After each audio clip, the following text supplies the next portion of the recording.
Hi Muglets! We've got a lot to do and talk about today. 5.5 is right around the corner, so I want to prepare for the new characters and take a look at the new artifact sets, talk about them a bit, as all of that information is official now. I think first we start with preparing for Varesa because, quite frankly, I'm looking forward to her the most. Although Iansan, depending on the more specific details, which we don't know yet, could be very exciting as well. These are the materials Varesa will need, and unfortunately 2 of them are new. So in terms of Ascension, all we can really do is make sure we have the Electro chunks, 1 of the smallest, 9 blue, 9 purple, and 6 gold. Besides that, we will need a bunch of juvenile things, of course, both for Ascension and Talent, so we're gonna grab those from the shop. We need 18, 30, 36 of the things for Ascension, so for now we don't gotta be exact about it. Let's just start with making 31 to give us a total of 36 blues. Well, okay, thanks Sucrose. So we're good on that now. Everything else we just have to wait to farm in terms of Ascension. For Talents, we'll need Guide to Conflict. Sadly, they're not open today, so we can't even farm them. Also doesn't really matter, we have enough with 41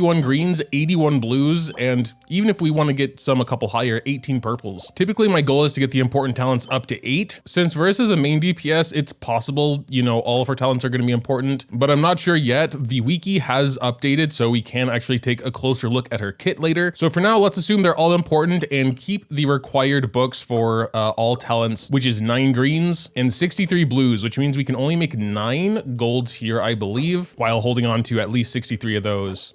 And then we're like literally 1 purple book away from all talents to 8, so I think we're good, yeah? Besides that, we will need the new weekly boss materials, Eroded Scale Feather. All talents to 8 only need 6 total, so don't need to do anything there either. Things for talent as well, but because they're so abundant, I'm gonna say, you know, we're probably good, and if not, we just go farm a bit when she's here. There's going to be so much to do anyway. When it comes to Iansan, there is actually more we can do. Since she's also an Electro, we basically just need to make sure we have double the normal amount of chunks here. 2 green, 18 blue, let's just do that. Just make sure we hold on to 18 blue at least. 2, 18, 18, 12. We're good. Sadly, these plants as well are new to the area, so we're gonna be pretty busy when 5.5 drops. The one thing I'm happy about is that she needs the whistles for Ascension and Talents, so the things will be a little less trouble, especially because I think we already have a decent amount of whistles. Just feels like less characters need them. Again, 18, 30, 36 for the whistles, so we're just going to make like, yeah, 80 of those. Yeah, we're definitely more than good on the whistles, probably for talents as well, especially because I am 99% sure her basic is not going to be important. But let's not get ahead of ourselves. There is something else we can do for Ascension. She will need boss materials of a boss that we actually have. 46 Ensnaring Gaze. I don't think we're gonna get all 46 today probably, but I got a couple transient resin to use, and I can drop a little bit more. I just feel like farming the boss like 20 times is going to be boring, so can we one-shot? Almost. Maybe next time. 5 out of 46. Boom. Oh, we could one-shot that time. I guess the first time we didn't melt or something. 8, 11, 14, 17, 20, 23, 26, 29, 32, 35, 38, 41, 44, and that should do it.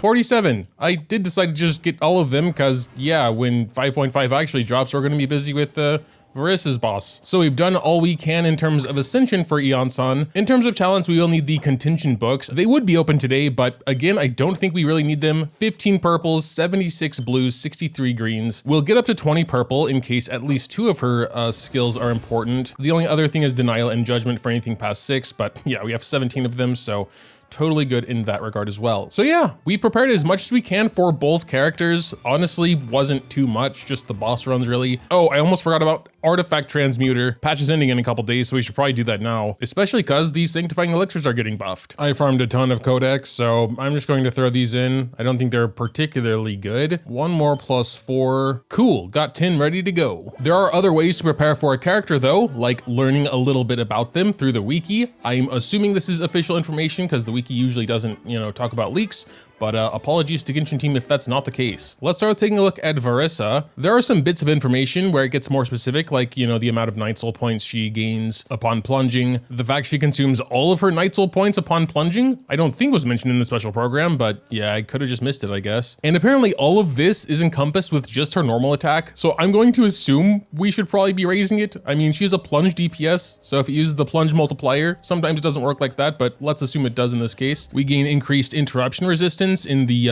elemental skill mode. And her charge attacks in the E mode don't consume stamina. That's good to know as well. Although it would be pretty bad if they did, because I'm pretty sure she's like doing these, you know, pretty quickly. Her E also has a tap and hold mode, and holding it, she goes into sudden onrush. Wait, how many modes does she have? There's the Fiery Passion state, and she enters the Fiery Passion state by gaining max Nightsoul points, which she gains by plunging, and then the sudden onrush state continuously consumes her Nightsoul points. She sounded so much more simple in the special program. She apparently has 2 charges for her skill, I guess. And when she goes into the Fiery Passion state, she'll obtain an additional charge, but only for the tap. There are some things that just kind of don't make sense to me, like the fact this Fiery Passion state lasts for up to 15 seconds, yet when you do a plunge attack while in Fiery state, it uses all of her Nightsoul points, which ends the state. Would you actually go 15 seconds without doing a plunge? Oh no, another state just dropped, Apex Drive. Oh, okay, this state is when she does the plunge attack and then she has like the special burst, which uses less energy. What is surprising to me is that her elemental cooldown is ignored, and then the Apex Drive state ends after using elemental skill. Oh my god, what the hell? Why not just go boom boom and sit on the enemies like it was in the special program? You thought we were done? Nope. 4th state, Rainbow Crash. It seems to boil down to the next plunge being stronger, and a lot stronger if she's in Fiery Passion when doing that first plunge after using skill. A4 passive seems kind of insane. 70% attack. I mean, it's 35 2 stacks for 12 seconds though. So, you know, throw a Zeon in there and boom, that should be pretty easy and consistent. And then like the movement and utility passive. But yeah, I think we'll dive more into that for the raising mode. So yeah, that is a lot of text, a lot of states she can be in. I'm trying to piece together her rotation here, but it's honestly pretty hard. I think the main thing I would focus on is just making sure we're in the Fiery Passion state before doing burst, which is just a matter of filling up her Nightsoul points. I don't think I'm being very helpful right now. So yeah, she's definitely more complicated than I thought. We'll dissect it further and get at least somewhat of a grasp for raising mode. But for now, let's move on to Iansan. When it comes to her normal attack, there's actually a special something here, the Swift Stormflight. It still doesn't seem important. Like, we're just doing damage here. Okay, yeah, this is something I did know, but it's definitely more specific here. So if she has less than 42 Nightsoul points, the attack bonus will be based on her Nightsoul and attack. If she has 42 or more Nightsoul points, it'll only be based on her attack and be stronger. So I guess the goal would be to keep her at least at 42 or above Nightsoul points, which you do by having characters that move around a lot. The little scale thing she summons will restore Nightsoul to her every second based on the distance moved in the previous second. That is so weird. That's such a weird mechanic. But there it is. With her first passive, apparently she can gain more Nightsoul points via the scale, but only if the active party member consumes or restores Nightsoul points. So this passive kind of is Natlin characters dependent, which is, you know, always a little annoying, but maybe it's not super necessary. We'll see. And then for her A4 as well, the healing, I guess, doesn't really depend on Natlin characters because it's a Nightsoul burst, which can happen with any character as long as you have a Natlin character in your team, which she is. So that solves that. It's just that it's only for 10 seconds. And if she's your only Natlin character in the team, the Nightsoul burst has like 18-second cooldown, I think it was. It's pretty long. It's a 60% of her attack heal every 2.8 seconds. If that's as good as it gets, I do not think it's going to be a ton of healing. I highly doubt it would be enough for like a non-C6 Farina team. It's very supplementary healing, but maybe I'm wrong. We'll see when she's here. I think as I was reading this, someone updated the website. Now we have previews here, which is cool, I suppose. And then, yeah, we have the movement and utility again down here. So yeah, after reading into both of them more, it started off as Iansan being the complicated one, and now that's reversed. Like, she seems pretty straightforward all in all. The movement mechanic is weird, but it seems pretty straightforward as well. Unfortunately, the most important information isn't here. How big's her attack boost? Is she really gonna depend on like super mobile, always moving units?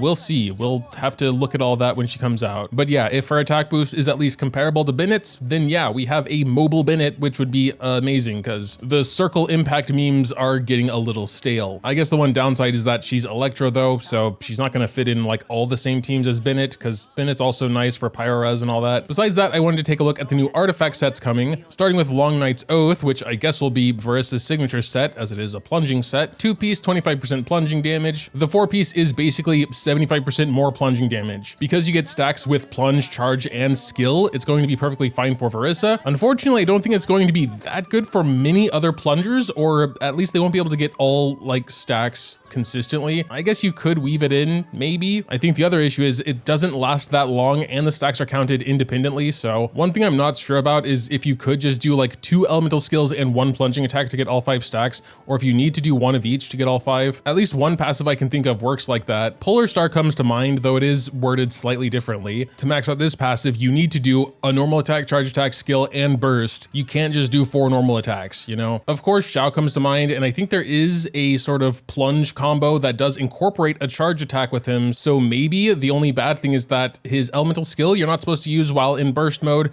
and since it only lasts 6 seconds, yeah, I don't know, you're not going to keep all stacks. That is, of course, unless you can get all 5 stacks with just plunging and charge attacks, then I guess it would work out better. Until I can actually test it in game, I'm not confident about saying how it works in that regard. And then finale of the Deep Galleries, it's a cryo set, 15% there. First of all, when the equipping character has 0 energy, so I think the only moment that can ever be possible is directly after burst. This is possibly for a character that has not been released yet, a character that perhaps uses their energy to do something to buff attacks in some way or another. Because the passive starts with when the equipping character has 0 elemental energy, I assume none of this even matters, the rest of it, if they have 1 energy, which yeah, even if they're off field, they're going to get a particle like almost immediately, get like 1 energy anywhere. I would assume the elemental burst attack directly after burst, you'd still have 0 energy, so that would be increased. And then like the normal attack bonus won't apply for that 6 seconds, and then it will apply again. It's so weird. It's such a weird set.